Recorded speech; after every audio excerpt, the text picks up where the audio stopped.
أعوذ بالله من الشيطان الرجيم بسم الله الرحمن الرحيم الحمد لله رب العالمين رب اشرح لي صدري ويسر لي أمري واحلل عقدة من لساني يفقهوا قولي واجعل لي وزيرا من أهلي هارون أخي اشدد به أزري واشركه في أمري كي نسبحك كثيرا ونذكرك كثيرا إنك كنت بنا بصيرا لا إله إلا هو عليه توكلت وهو رب العرش العظيم ولا حول ولا قوة إلا بالله العلي العظيم وصلى اللهم على محمد وعلى آله وصحبه أجمعين والحمد لله رب العالمين. Welcome, dear friends. So we will continue with the fourth rule of the topic of sincerity, which is a continuation of his previous flash that we were discussing as well. So, and the last time we kind of went over a beautiful verse from the Quran about from section Hashar about migration, and we kind of broke it down a little bit, and it was really beneficial to me as well in terms of seeing if you're settled and in your belief, basically, and then you basically how you can help the others, right? So migration is like the whole understanding of migration changes in a way. It's not a physical migration, but in terms of how you perceive yourself in this life, in this world, right? Which is, of course, we know we are all journeying in this world. It's not a completely world where we settle in, but if you're settled in belief, you can make your existence more meaningful in a way. So we'll continue, inshallah, with the fourth rule, which builds on the same topic. So this is to imagine your brother's virtues and merits in your own selves, right? So imagine your brother's virtues and merits and to thankfully take pride at their glory. So not at your glory, not being a self-conceited person, not being showing off, I achieved all this, but take pride at their glory, which is a very difficult thing to do in our lives, right? Because everybody, the whole way the civilization culture promotes everything that I did this, I achieved this. It's all about the self, the ana, which we kind of discuss in our discussions. But this is what the Quran's completely changes our mindset in terms of how we need to realize our reality that we are not the agents of anything. We are just created beings. So realize our neediness, our createdness, our weakness, our impotence in a way, right? So we are always in need of something. So that's why the taking pride at their glory, because whatever you see outside in your creation, you'd realize who the Lord of the universe is by looking at them. Like it's not about the focus doesn't go to yourself, your own being in a way. Okay, so let's continue. The Sufis have terms. Now, it's rare that the author also discusses this something here. The Sufis have terms they use among themselves, such as annihilation in the Sheikh. So a Sufi order follows a particular Sheikh, and then they say, you dedicate yourself to the Sheikh, at the service of the Sheikh, annihilation in the Sheikh, right? And they use terms like annihilation in the Prophet, basically. You know that Prophet, peace and blessing be upon him, so you dedicate everything to him, basically, in a way. And then he says, I'm not a Sufi. So clarifies, the author says, I'm not a Sufi, but these principles of theirs make a good rule in our way. The principles that the Sufis have, so there's some aspect we can take and benefit in our, in the way the author understands how life should be as a human being. So these principles of theirs make a good rule in our way in the form of annihilation in the brothers. Right? So instead of the sheikh or he says in your other beings, in your brothers, brotherhood basically, unity, form that unity among others. Try to be of service to others. So among brothers, this is called Tifani, that is annihilation in one another. That is to say, to forget the feelings of one's own carnal soul. and live in one's mind with one's brother's virtues and feelings.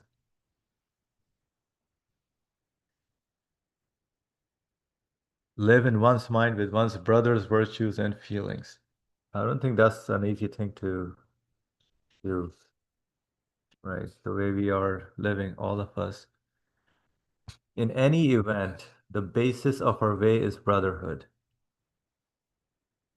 I think that's why he keeps saying that you need to review this section every night so that to reorient yourselves, you know, what is the priority, what is really what my purpose in living is, because there are like many things that are we lose ourselves basically in our own feelings to satisfy ourselves to be conceited in a way, right? So let's continue. In any event, the basis of our way is brotherhood. It is not the relationship. Literally means, okay, it is not the relationship between father and son or sheikh and follower. So he's making a distinction here. Right, so in any event, the basis of our way is brotherhood. So what brotherhood is, it is not the relationship between father and son, because that's a different relationship, or sheikh and follower, that's a different relationship. It is that of true brotherhood. At the very most, a master ustad intervenes. Our way is the closest friendship. This friendship necessitates being the closest friend, the most sacrificing companion, the most appreciative comrade, the noblest brother. The essence of such friendship is true sincerity.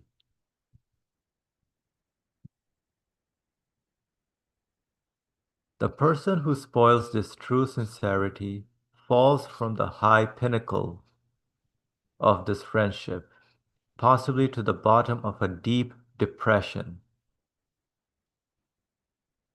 Right? So if there's no brotherhood, there's no sisterhood, brotherhood in a way. So we need that actually, right? That true sincerity, basically, in that sense. Otherwise, you fall to a deep depression. There is nothing unto which he may cling in between.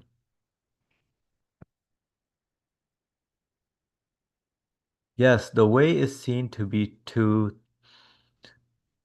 The way is seen to be two. There is the possibility that those who part now from this way of ours, the great highway of the Quran, are unknowingly helping the forces of irreligion.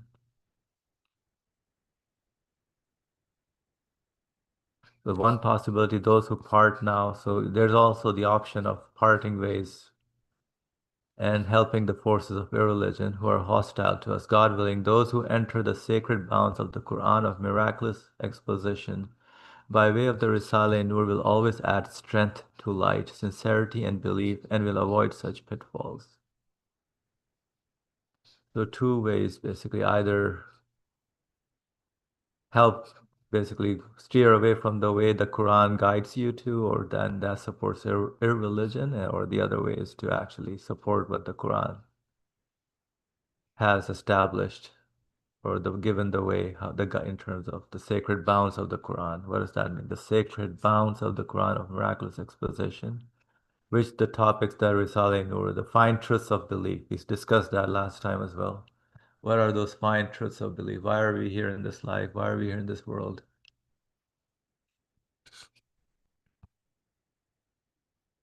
So, O my companions, in the service of the Quran,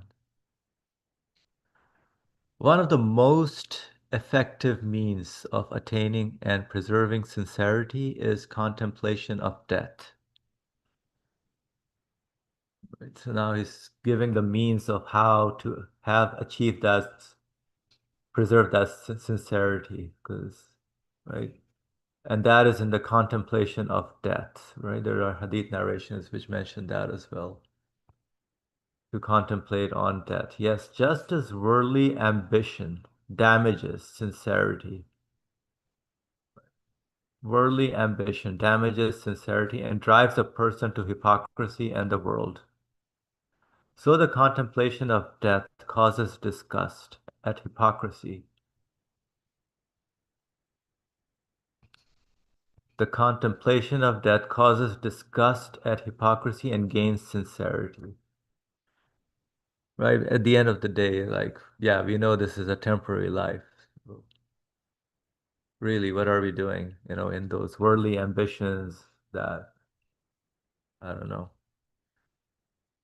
lose ourselves basically in anything that for the time, which is a temporary satisfaction. I mean, I'm not saying that we shouldn't be doing whatever is necessary, but there are many things that many of us may get involved in that have nothing to do with our reality, nothing to do with really what are we going to do with achieving fame or certain things in life.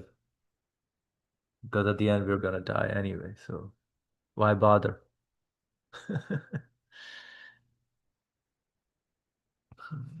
I mean, live with purpose, with meaning in life. That's the point, right? And then that's why the sincerity is to be. That's why to really come back to the sincerity aspect. Otherwise, we lose ourselves in our own worldly life. That I need to do this to be successful. I need to achieve this. All right.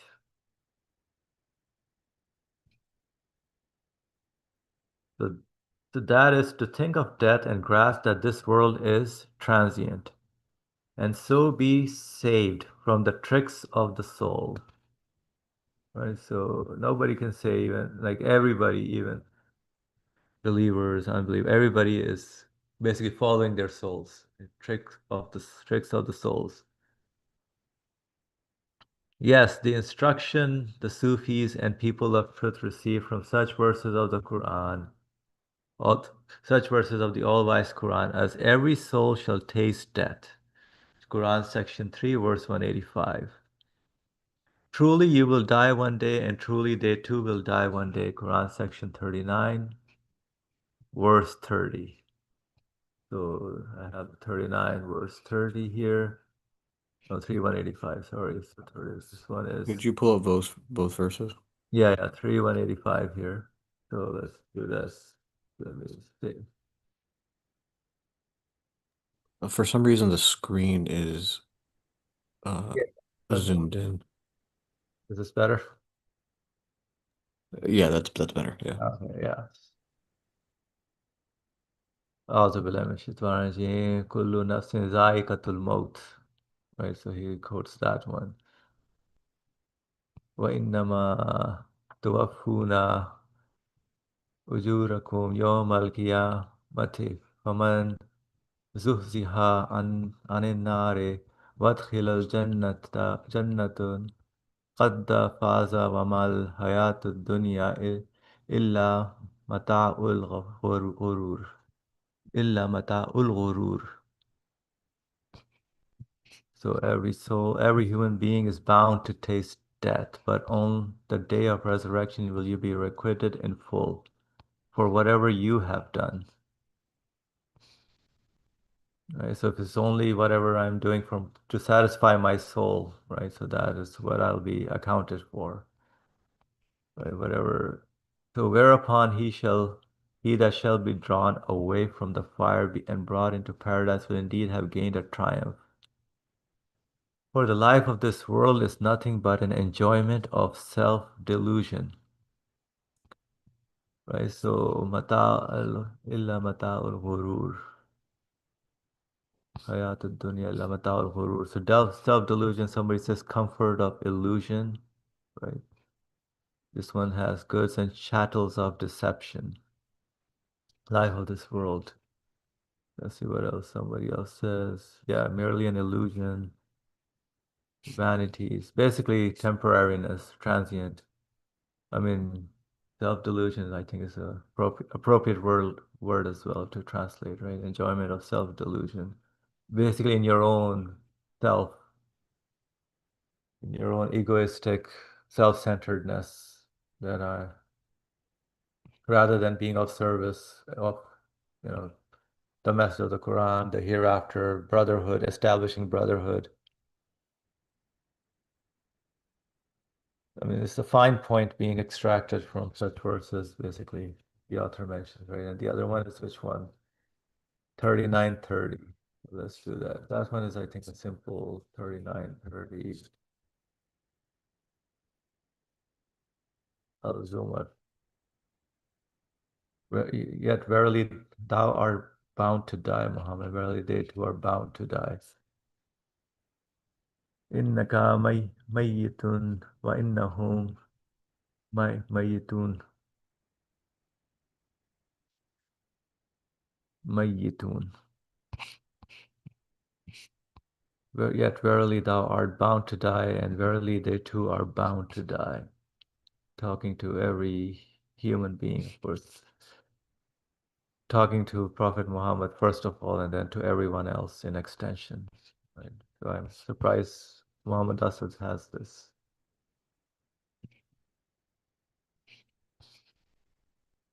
I mean, yeah, everybody knows that every being is going to die, so not just Muhammad or Prophet. So you are mortal and they are mortal too. Yeah. Interesting, right? Surely you will be dead, and surely they also will be, I mean, dead or die. You will die. Different translations, you can see, right, how it makes a little difference.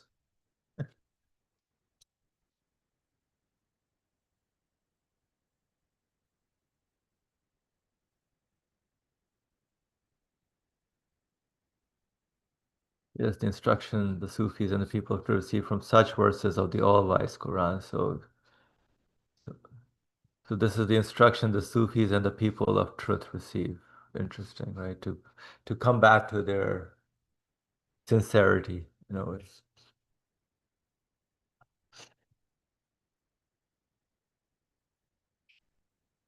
all right. So let's continue.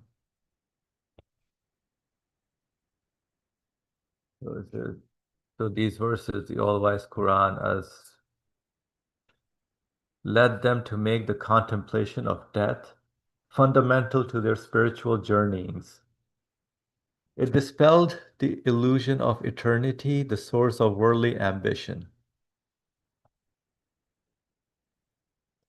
Right? So we're not going to live in this life forever, right? So they dispel the illusion of eternity here in this world, the source of worldly ambition. So every worldly ambition basically ties that as if you're going to be living in this world eternally. That's interesting.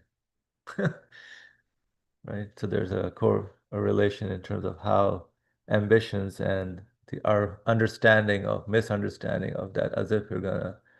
So we live in this world as travelers in a way. It's as if, we understand that we take our responsibilities according to, what life we're given here for the purpose, and then go to the next life, which is the real life. This one is just in a passageway or like a dream, they say, right? An illusion in a way. It's not eternal. So they imagine themselves to be dead and being placed in the grave. With prolonged thought, the evil commanding soul becomes saddened and affected by such imagining and gives up its far-reaching ambitions and hopes to an extent. There are numerous advantages in this contemplation.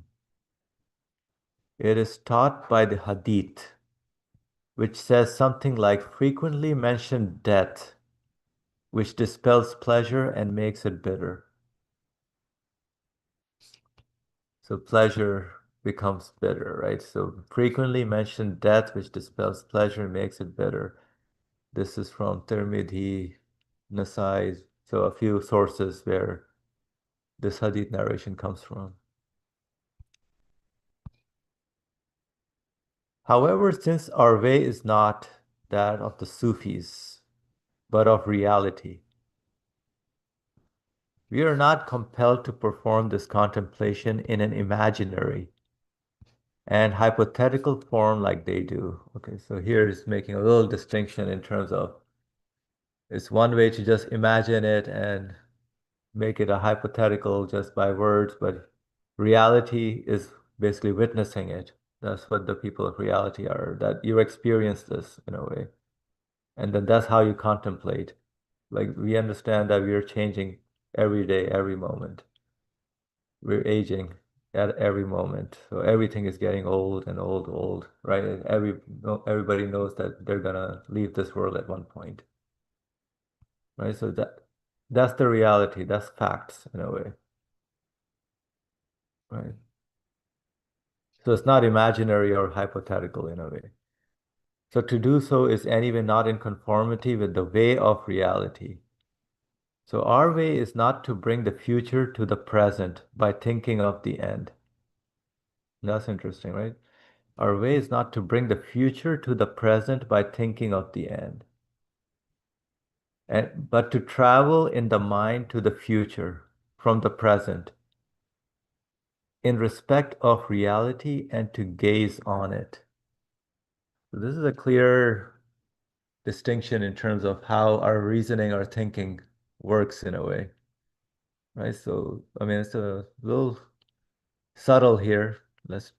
I'm trying to understand this also. Our way is not to bring the future to the present by thinking of the end, right? Then you get nervous. You can, like, everything becomes like horrible in a way. If you start thinking about the end result, the future, thinking of the end, but to travel in the mind to the future. So whatever I'm doing in this life, yeah, is building the future. Travel in the mind to the future from the present in respect of reality, which means in terms of what I'm experiencing, what I am witnessing, eh, what the evidence I'm seeing in my life, right? And to gaze on it. Right? So if I look at creation, my own being, I see, yeah, reality, what the reality is. So basically, having that, I understand, yeah, this is not going to be my this is not I'm not having an eternal life in this world. So yes. So yes, dispensing with the need to imagine. One may look to one's own corpse. Okay, so he says, look at your own body. The single fruit on the tree of this brief life. One may look on one's own death. And if one goes a bit further, see the death of this century, and going further still, observe the death of this world, opening up the way to complete sincerity. Right. So that is the first part of this, right? So first means, I think the gist of this, I mean, he makes it very clear in terms of how to not make it imaginary or but make it real in our lives, right? So we're witnessing the reality of the universe, our being. Look at ourselves basically, right? Our own corpse, our own being, and see what's going on. How, like from a fluid, how come I'm here in this life? Like drop of liquid or something, and then all of a sudden, what happened? Incredible, right? This is unbelievable that a liquid becomes, and then I'm just involved in these worldly matters, and I'm have no connection with the hereafter or something. Many times I live like that, right? So that's the problem that we need to work. I mean, I need to work on in terms of, how to take the guidance of the Quran. All right, anyone has any comments or anything that they want to highlight in this first means of what the author is sharing? And he gives the example of this Sufi approach where he takes a little aspect of it, not exactly completely, and then he says, make it real.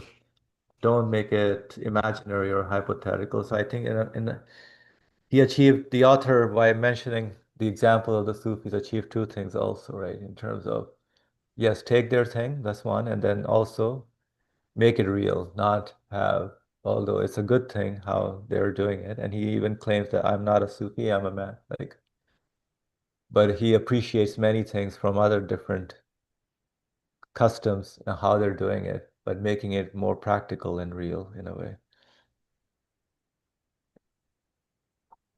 Yeah, so he says annihilation of in the Shaykh, annihilation in the Prophet, which I hear from many like Sufi groups, right? They say, oh, we need to find a Shaykh. So I went to one, I think there was some invited person, and he was a Sufi-minded person at some event where he was the whole talk was about finding a Shaykh. I'm like, okay, why don't you find the teach have a teacher, but look at the Prophet, peace and blessing upon him, as the teacher. Why do you have to like make such a fuss about finding like a sheikh or a teacher? But that's the big thing in their approach, right?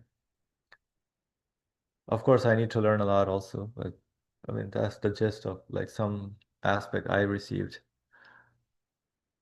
right? But then by using but of reality, right? So the author mentioned about reality, so not making it imaginary and hypothetical, right? So a lot of zikrs, the Sufi groups, I mean, nobody knows exactly what each individual is doing or what the sheikh is saying, but we can, for ourselves, we can say, yeah, let's make it real, not imaginary or hypothetical, right? So something that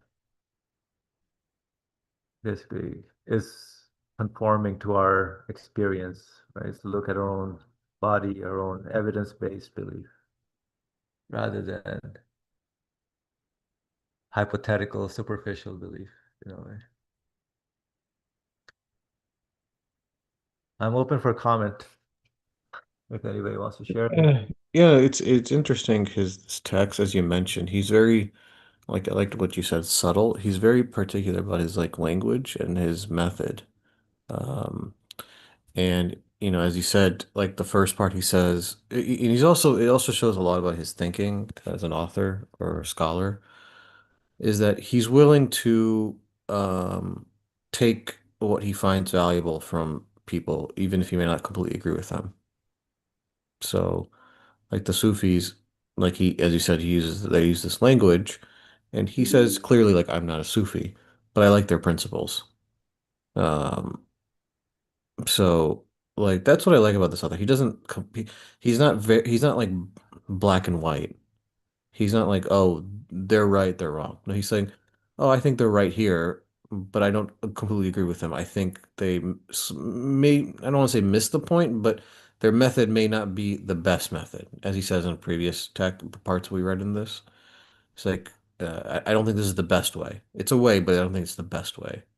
Um, Right. so, um, and I guess in this fourth rule, he's using the way of the Sufis. He's saying he's making a point. I like this principle of theirs, as he says, Tafani. Um, Yeah, is that like Turkish or Arabic? Stefani. that's a good. I've never heard it in Arabic, so I'm guessing like there's fana, which the Sufis call annihilation, and I think Right, that's right, Fana. Arabic. So Yeah, Tafani, I that might be Turkish. Um, but like I think fana, like the Sufi says like ego death. right, right. But I Yeah, think Tafani might be Turkish. yeah. Uh, The common term Fana in their yeah, yeah, yeah. So vocabulary. correct, yeah. And I like how he uses that because he's essentially saying forget about oneself and think about the collective, the brotherhood. Yeah, that's very interesting, actually. That's a new thing he's adding. Yeah, it's a new thing. And essentially becoming a drop, as we say, well, in the ocean. So I guess the ocean of brotherhood, you become a drop, Right. you know? Yeah. So everybody's a drop of water in that ocean of brotherhood. Um, and it says maybe at some point, at the very most, a master ustad, they would say, the ustad intervenes. So maybe the teacher, who's considered like the most knowledgeable, would intervene, but still everybody is a close friend, brother, sacrificing companion, appreciative comrade, noblest brother. In a way, that's actually, I mean, when you think about it from like Fanat perspective of the Sufis, that's sort Right. of, even though I would agree with Nursi, like I'm not, I don't completely agree with that method or understanding, but it's good here in the sense that you see yourself as part of the collective, and so your soul becomes like you don't see as yourself as an individual, but part of the entire ocean. Right, like an Ummah or one Yeah, whole yeah, body of believers. Yeah, and that sort of, as you said, it preserves sincerity, whereas uh being individual, self-centered, I mean that's the complete opposite of sincerity. There's no friendship in that. I mean, by definition, you cannot be someone's friend by being self-centered or individualistic. Right, right, Um, um, so, and then like in the second paragraph, it says he goes further. Um, so and I think the way um he expresses it, which I kind of like, is that he brings in the Quran in this regard. So I'm not sure if the Sufis always do that per se, but he does. He's saying the way is two between like those of sincerity and those of insincerity. right. Mm. That's like human choice in a way, right? Yeah, yeah. You have a choice between being sincere or being not sincere. Being a part of the collective, the brotherhood, or being individual, self-centered, being self-sacrificing, and without even realizing it, helping people of misguidance, the people forces of irreligion. Um, and uh, he- I guess he brings up the Quranic principle, the most important way to preserve sincerity, or most effective is death, contemplation of death. Um, so, worldly ambition, as he says, drives people to hypocrisy, the world, attainment of the world. Because you think because I guess man is after this sort of eternal satisfaction, but without death, he thinks the world is eternal, or he may forget the fact that it's not eternal, but he may try to misplace his eternal desire onto the world and try to attain the world. Yeah, Um, and then as you said, he brings in these verses, the famous verse, "Kullu nafsin dha'iqatul maut," every soul shall taste death. And then did you bring up 39 verse 30? yeah, it is. So let's do that. Yeah, I missed that. This one, right? Yeah, 3930 basically.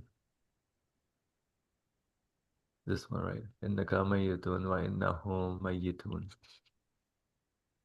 Mm, that's a good verse. Indeed, you will die, and indeed, they will also die. We already There's did. not else to say. I mean, these are serious verses, but we just read it simple in a simple way, right? Yeah. I mean, there's a profound truth in this very short verse. Yeah, it looks like very simple and very short. But I mean, he uses this and the author in this topic of sincerity in a way that, reflect on it. That Yeah. this is a big event, like in a way that why are we deluding ourselves that, in our own egoistic self-centeredness that this life is going to be eternal in a way, but it's not. Yeah. Right? So even for the Prophet, peace and blessing be upon him, right? It was, I know like Omar was not believing that at the death of the Prophet Muhammad, peace and blessing, Yeah. like how's that possible, basically? Right. That's I mean, recently when I read the Sierra, right, in the Martin Ling's version, yeah, he speaks like a whole page about this in terms of how it was not like something fathomable. Someone can die or Correct. Correct. Yeah. was, Um, yeah, and that's the harsh reality of life, as he says. yeah, Um, so it makes even pleasure bitter because it's temporal, it's transient. right, So, um, and then I guess he goes on to say, um, this contemplation of death dispels this illusion of eternity. Like I guess he mentions previously, man has a desire of eternity, but he thinks the world will satisfy that desire if he forgets death. Like he becomes after the world then, worldly ambition. yeah, Um, worldly ambition, yeah, so like um, delusion of eternity, the source of worldly ambition. yeah, yeah. And so by thinking of death, I mean you think of your own death in a sense, being in the grave. And so your soul then your nafs, your ego, evil commanding soul, sort of gives up on these worldly ambitions, these hopes. Numerous advantages in this contemplation. It is taught by the hadith, which says something like frequently mention death, which dispels pleasure and makes it bitter.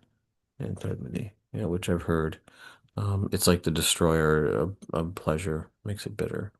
Frequently mention death. So, um, but then I guess he comes around circle, like to say he's not a Sufi. He takes their principles, but he says I'm not completely in agreement with their method.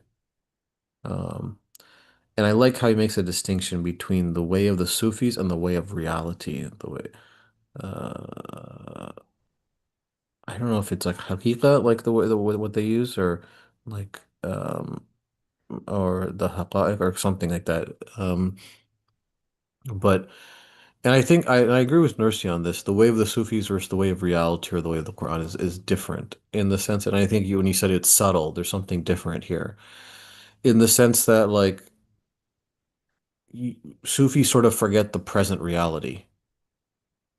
Yeah, The very their method, yeah, forgets a little bit. Yeah, you're right. Yeah, yeah. They try to forget the thing that the fact that they're living right now, the moment itself, and they try to think of the future. But what does it have to do with my present reality per se?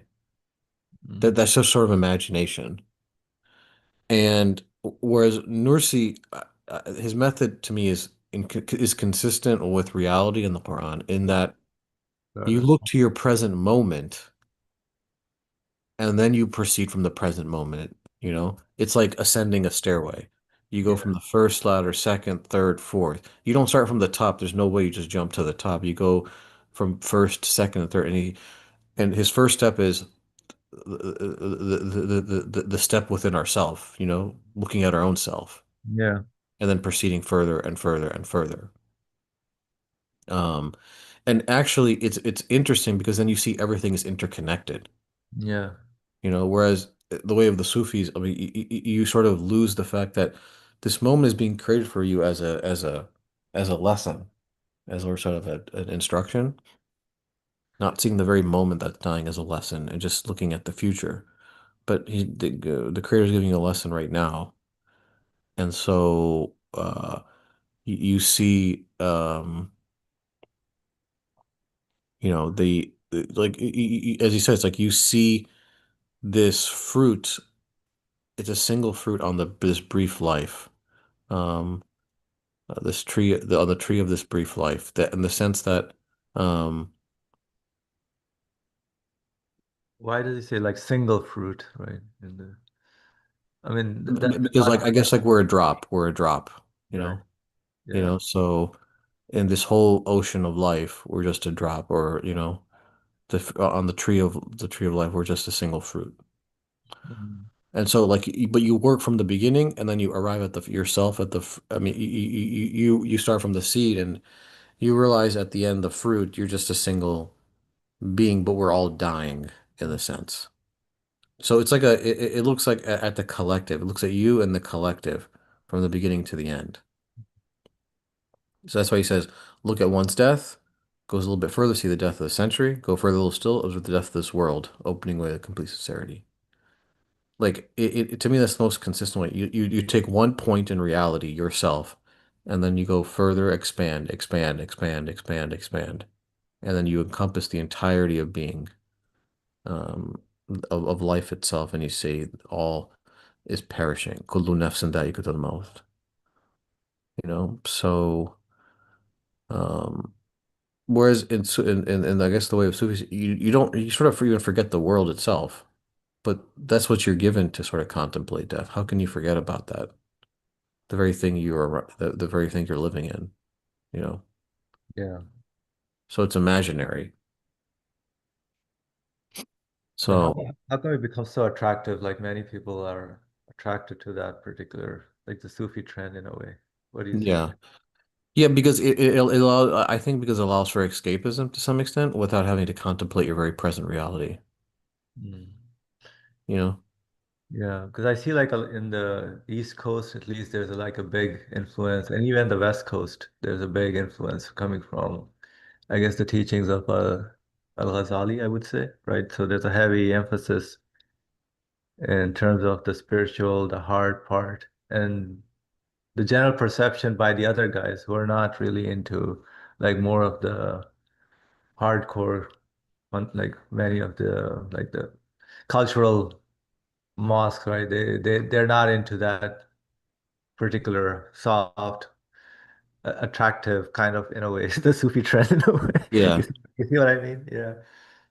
There are like different dimensions in how the things are playing around. And at least in my circle of like when I talk to people, it feels that yeah, they're more attracted to the Sufi trend in a way compared to the other guys because they are on one extreme, like they deny their reality in that one sense, and the Sufis are again go in another extreme, but that's not more vis perceptible than the other one, right? So Say the last part you just said again. I said one goes in one extreme, but the other one goes also in some extreme, but it's not perceptible. It seems still like acceptable in a way or more attractive in a way. Who goes in the other stream? Missed the first part. Like the cultural traditional, like the let's say the Salafi kind of, Oh, I see. I see what you're saying. Yeah. like they don't they're very like careful if somebody reads the salawat or something, or they're like some certain sensitivities that you can feel. And then they're like, okay, your bros have to be like, touch each other foot to foot or something. Mhm. Like very strict kind of, or let's, just why forgetting the purpose, like why are we praying, for example, right? We we have to acknowledge our source of existence. That should be the focus, and that the rest is less, discipline. Yeah, okay, but not to go too extreme in those things as well, in a way. Yeah, I mean, yeah, as you said, like, there, the is like that's why I think he likes taking principles from the Sufis because at least maybe they are trying to contemplate on the meaning, but method is not, you know, in some sense, but neither is really contemplating on the present, you know, Yeah, yeah, that's true. I agree. Yeah, you this know. is this is one of the biggest problem in like yeah, Yeah, like it's interesting. Like it's evidence subtle. based. It's subtle. He's like as you said, it's subtle. But Yeah, honestly, I think it's a big difference, even though people may not perceive it. yeah, Like, no, I don't think people really talk about the present reality, because I think it's too bitter, as he would say. It's too bitter, it dispels pleasure. yeah. You hold on to something and then it leaves you, right? So that's Yeah. you eat a delicious meal and then all that experience just goes away very fast. Yes, exactly, exactly. And I don't think either side either wants to address that very present moment. Because then could you be the Sufi sheikh? Could you be the imam or the sheikh, really? Or even on the opposite side? Do you know what I'm saying? Like there's no worldly ambition then, Right. you know? Annihilate myself in the sheikh. There's no then everybody becomes the same in So some way. you're not basically like so one basically loses in the sheikh and then they all forget their own selves, their own reality, like what Correct, correct. Yeah. Yeah, they're nobody thinks about the present reality. Nobody thinks about their own selves, but they'll just lose themselves in the sheikh, yeah. you know? That's like escaping basically from your own self, like reality that you're gonna be, your life and you're gonna die in this world. Yeah, so it becomes about what the sheikh says. It doesn't Yeah, matter if Sufi says Salafi, it doesn't matter. It's what the sheikh says. In right. some sense, the Salafis are also kind of annihilating themselves in the sheikh, in a way, the imam. Yeah, differently, yeah. It's different, but the you know but then where's the individual in terms of where's the contemplation of death for the self, and then it expands further because how is the sheikh any different than anyone else then? Everyone's a drop in this ocean of life or this tree of life, of single fruit on this tree of life, brief Yeah, tree of life, you know. right. Everyone's is one and the same. Maybe, as he says, you have a master ustad, master teacher who intervenes. Maybe when the ship is like in a previous example, the ship, everyone is a what's he use like a oarsman, like they row the ship to the shore of salvation. So maybe one person or somebody intervenes when the ship is going a little bit off direction to bring the ship back in direction. That's it, Yeah. you know? Actually, I think that's the closest thing to prophecy. That is what prophecy is, that the Prophet Muhammad practiced, you know, the same way. Uh, and as you said, the quotation from Umar, like when he didn't couldn't believe he died, well, that's because everyone dies. Yeah. Everyone is a single fruit on this brief tree of life, you Yeah. know? Everyone's gonna perish. Every soul shall taste death. So you cannot annihilate yourself in the sheikh, Yeah. you know. So and lose your like contemplation of your own reality, of reality itself, the collective reality, you know? So, yeah. Yeah. For the author, the reality, the present means a lot, right? He says we are not compelled to perform any contemplation in imaginary and hypothetical form. Yeah. Because That's honestly, what else are you given? You're not that's given the the clear past. distinction he makes. Yeah, yeah. Go Yeah, ahead. he always makes a distinction. You're not given the past or the future. You can think about the future, but you have to use the present. Yeah. Like that's what you're given, is the very fact you're given the present moment. So, Yeah, I'm wondering, like, if you talk to any Sufi right now, they'll say, "No, no, we're talking about the present too." Yeah, they'll say that, right? yeah, but if you did, but think about this, like as he says in the implication of that, if you think about that, then Yeah. everyone is dead. You know, so even the sheikh. So Yeah. so Yeah. um but yeah. Future to the present by thinking of the end. So that's not the way to do it, right? Bring the future to the present. But to travel, so traveling is interesting, right? Travel in mind to the future from the present in respect of reality and to gaze on it. So in your own journey, experience it basically, Yeah, yeah. right? And realize what the future will hold, basically. Yeah, I mean you can't you can't travel from the future back. Right. I can't tell what the future is, but I can tell, like, based on my experience here, that what the can be. Can be, yeah. That's his reasoning. That's how you reason. Um, Whereas, I mean, I'm not to be too harsh on like other, but it's like when you think about the future, oh, you think about the future, as you said, like you get nervous, like you're like, okay, let me do something. Okay, let me go listen to the sheikh then. Let me go hand over my responsibility to the sheikh, my only contemplation of reality to the sheikh, you Right. know? It also becomes a little bit egocentric. Yeah. So, um, I think that's his point. You know, it's a very different perspective. Right. So, yeah, yeah, No, that's a good. interesting how he writes this. Yeah. So let's see how long this one is. The second means, yeah, this is going to go over. At least we can read at least the first part of it if you want to.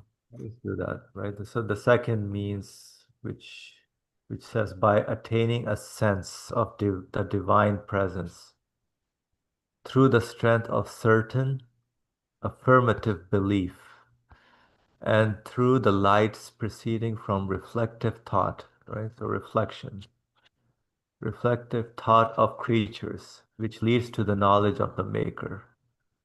Right. So even belief is kind of like misunderstood nowadays. I think the word belief is not really means whatever in the way the Quran means in a way, right? And so it's used very loosely, you know. So we need to emphasize, I think, in a way that, the reflective thought on creatures in the present, which leads to the knowledge of the maker. That's interesting. So that's how you feel the divine presence, right? With that reflective thought. It's not imagination. It's like confirmation, basically. By thinking that the compassionate creator is all present and seeing, and by not seeing the attention of any other than he, and realizing that looking to others in his presence or seeking, so looking to others in his presence. So you see his presence in others in a way, right? In his presence. So the other being only exists because of him, the Lord of the universe. So looking at things as being created by him in his presence or seeking help from them is contrary to right conduct in his presence. Interesting, right? Let me read this again, right? So by attaining a sense of the divine presence through the strength of certain affirmative belief and through the lights proceeding proceeding from the reflective thought on creatures, which leads to knowledge of the Maker. Semicolon, by thinking that the compassionate Creator is all present and seeing, and by not seeking the attention of any other than He, and realizing that looking to others in His presence or seeking help from the others is contrary to the right conduct in His presence, right? One may be saved from such hypocrisy and gain sincerity. However, this comprises many degrees and stages. Yeah, I think that makes sense. We need to discuss more because how do we orient ourselves to live in this with this understanding, right? Whichever degree a person reaches, he will profit to that extent. There are numerous truths in the risale-i that will save a person from hypocrisy and gain him sincerity. So referring him to those, we cut short the discussion here. So it's interesting, like in a way, the author mentions sincerity is opposite is like hypocrisy.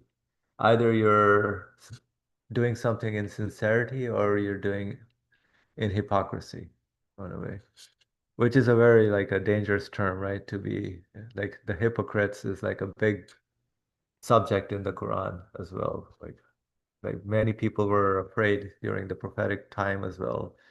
Am I a hypocrite? They would ask themselves, right? So they're just not so that they can gain back the sincerity of the reality of what their being is.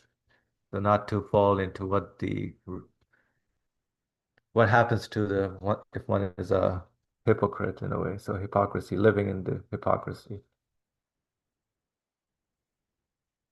So the second means is interesting also, right? And you're living with the sense of the divine presence. I think that's something that we need to discuss more, inshallah, I think. So we can probably start next time about the second means. I think that would be cool.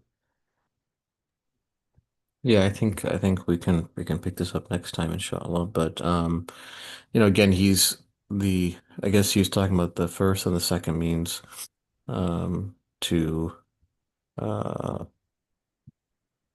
um Oh, uh I interesting. guess the second is I guess the second means to attaining divine presence. Yeah, that's the point here, exactly. Yeah. Yeah. Yeah. So a contemplation of death leads you to divine presence, foregoing your ego, achieving sincerity. Second means to achieve sincerity through attainment of divine presence. Mhm. Um, it's interesting. Again, looking at his reasoning, his method of reasoning, strength of certain affirmative belief through the lights proceeding from the reflective thought on creatures which leads to knowledge of the Maker. This is essentially his That's entire work in a nutshell. right. This method of His- reasoning. yeah, his method of reasoning right here. Affirmative belief by essentially reflecting on your very present moment and the things around you, and going from there. Um, and then you come to the conclusion, the all compassionate creator must be all present, all seeing, and then therefore seeking the attention of anything other than him, looking to anything other than him, seeking help from anything other than him is essentially a form of hypocrisy and loss of sincerity Yeah. because they're all temporal. Uh, Yeah. so and there are many stages to attaining divine presence by going through this method. So you could go through that. The other thing I like what he does, he says, don't listen to me per se, listen to the truths in the risale-i. And I think I remember used to mention this. It's not about him per se, but it's about what the Quran says, Right. you know. So he's not mentioning himself per se. It's about this work which pertains to the Quran. So he's practicing what he preaches or his teaching. MashaAllah. Yeah. So I mean, you don't really see people say that, refer to the thing itself and say, don't listen to me, but listen to what the Quran says, and this is my understanding of the I don't Quran. think I've ever heard that, yeah, from Yeah, anyone. people don't really say talk like that, you know? Yeah. No. I mean, it's essentially what it's about, sincerity. The truth or the reality, basically. Listen to Yeah. that. Yeah, exactly. Exactly. So, I mean, and then you have to use your senses given to you as a human being, right? So the reflective thought. Correct. Yeah. Yeah. And it's just the lives proceeding from reflective thought. Definitely, you get meaning from those reflective thoughts. You know that, okay, the the qualities to a thing does not belong to the thing, right? They're not inherent into, they're given to it in a way. So that's why the maker. You get knowledge of the maker based on looking at the things. But the thought process that is prevalent is that, okay, you attribute the qualities to the thing itself, right? And then they're the means of their own qualities. Correct. Correct. Yeah. You don't, it doesn't lead to the knowledge of the maker. That's the problem, right? It doesn't, right? So we live in this, the way our minds are kind of brainwashed is we see, oh, this belongs to this guy or this person or this thing or this element. We don't see that it belongs to the maker. So it should lead to the knowledge of the maker. That's Correct. Correct. Yeah. that's interesting. I mean, that's something I think that needs to be worked on. Which the Quran keeps emphasizing that, right?